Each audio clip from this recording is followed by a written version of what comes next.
one thing that we can do this week, in just the next couple of days, to have the best chance to avoid tariffs is to show clear and unequivocal action to secure the border.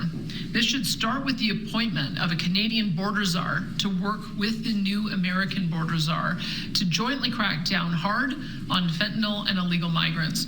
That is Premier Danielle Smith, who said having a border czar on top of the $1.3 billion border security plan pledged by Ottawa would further help Canada's chances to avoid the tariffs that President Donald Trump has threatened to impose tomorrow. Here to continue the conversation on the border czar job is Mark Weber, the national president of the Customs and Immigration Union for the Canada Border Services Agency. Good morning, Mark. Thanks for joining the show. Good morning. Thanks for having me. Appreciate it. Can you give us a little quick job description, your belief of what a border czar would entail? Yeah, I have no idea what that would entail. I mean, we don't have that in Canada. I'm not sure that that's something needed. And I mean, who would that be? Another person who's never worked at a border? I don't think that's something we really need. Well, Mark, let's just want to throw it out there as far as the what we have in place right now. Would we have anything close to what is described as a border czar? And in your opinion, do we need to create a position?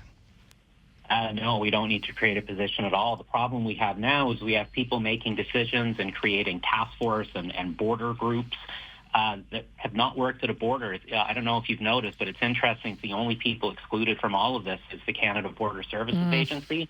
So, I mean, exactly what these different provincial organizations will be doing at the border, we're a bit in the dark as to how any of that's going to work, really. Okay, so let's talk about you are the national president of the Customs and Immigration Union for the Canada Border Services Agency. Why do you think the Border Services Agency has been left out of this discussion? You guys have been doing a pretty good job, wouldn't you say?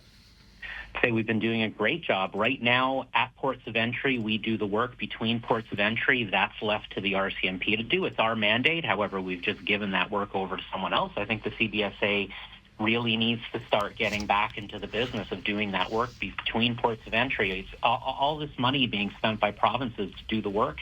That's the federal government who should be spending that money. That's us who should be doing that job.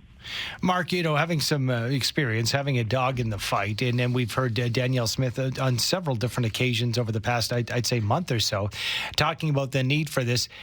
But I'm wondering, through your eyes and through your expertise, to placate the American president to maybe, go easy on us when it comes to these tariffs is one thing. But is this purely a placation, or do we have a real problem at the Canadian border as you see it? Well, this is largely border theater, what we're seeing right now. This is all about placating. That's what the trip to Mar-a-Lago was about. Seeing all the premiers as one say that they're going to put Canada first last week was, one of our proudest moments as Canadians, and to see Danielle Smith not included in that was really disheartening. We got to stop trying to give the bully our lunch money here, right? And I mean, when we talk about securing the border, I think we're often on this side anyway talking about stopping things from going into the U.S. That's not how borders work. Our job is to stop things from coming into Canada.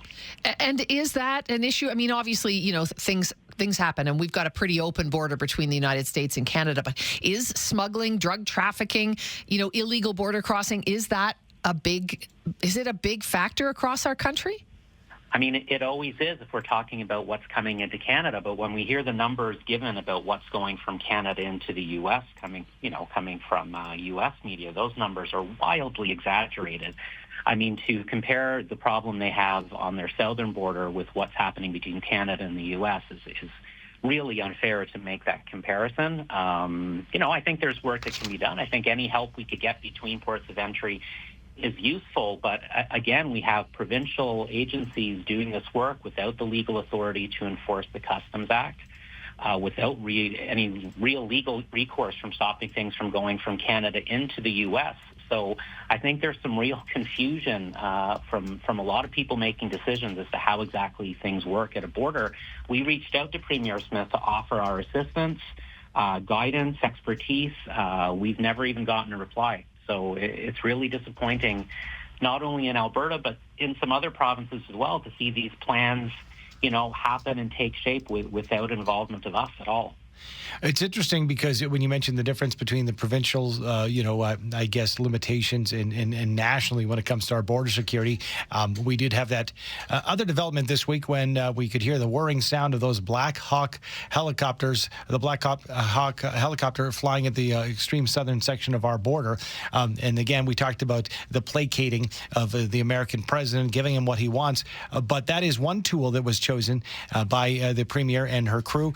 Are there any tools or resources that could spruce up our border security through, what you do for a living? Or do we have enough resources right now as you see it?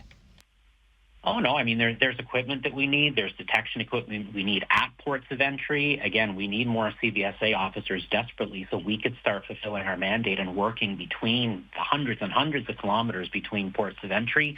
I think it really takes people on the ground. A Black Hawk helicopter is not a bad idea, but again, who is going to be on the ground to do interdiction should someone try to smuggle people or goods across the border?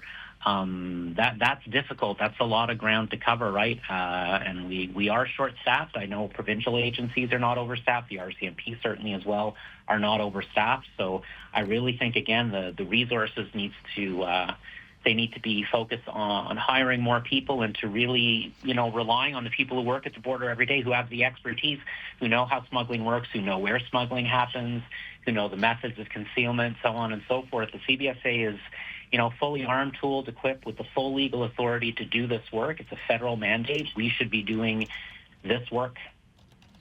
Thank you so much, Mark. Really appreciate you joining us and sharing your thoughts. Thanks so much. All right. Anytime. Take care. Thanks. Mark Weber, National President of the Customs and Immigration Union for the CBSA, the Canada Border Services Agency.